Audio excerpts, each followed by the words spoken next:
తెలంగాణ సమగ్ర శిక్షా ఉద్యోగుల సంఘం ఆధ్వర్యంలో మంచిర్యాల జిల్లా కలెక్టర్ కార్యాలయంలో ఎదుట ఉద్యోగులంతా నిరసన దీక్షకు దిగారు. జిల్లా కమిటీ అధ్యక్షురాలు సుమలత మాట్లాడుతూ తాము అన్ని స్థాయిల ఉద్యోగులను కలిపి తెలంగాణ వ్యాప్తంగా 19,600 మంది ఉన్నామని రెగ్యులర్ చేయాలని, అప్పటి వరకు పే స్కేల్ ఇవ్వాలని, ప్రతి ఉద్యోగి 10 లక్షల జీవిత బీమా, 12 లక్షల ఆరోగ్య బీమా ఇవ్వాలని, పదవీ విరమణ సమయంలో 25 లక్షల బెనిఫిట్స్ ఇవ్వాలని కోరారు.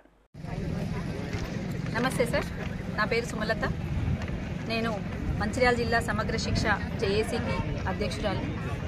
సమగ్ర శిక్షలో ఎంతో కాలంగా పనిచేస్తున్నటువంటి కాంట్రాక్ట్ ఉద్యోగులను తెలంగాణ ప్రభుత్వం రాకముందు, తెలంగాణ సపరేట్ ప్రత్యేక రాష్ట్రం ఏర్పడకముందు మమ్మల్ని రెగ్యులరైజ్ చేస్తామని అప్పుడున్న కేసీఆర్ గారు మాకు హామీ ఇవ్వడం జరిగింది. మేము దాంతోనే ఎంతో ఆశతో మమ్మల్ని రెగ్యులరైజ్ చేస్తారని మేము ఇందులోనే చాలా డెడికేషన్తో ఎంతో అహర్నిశలు కృషి చేస్తూ ఉన్నాము.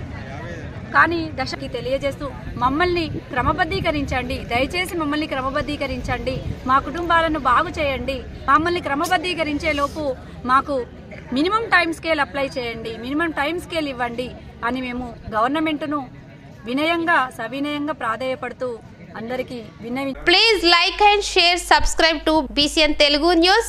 Please like, share and subscribe to BCN Telugu News.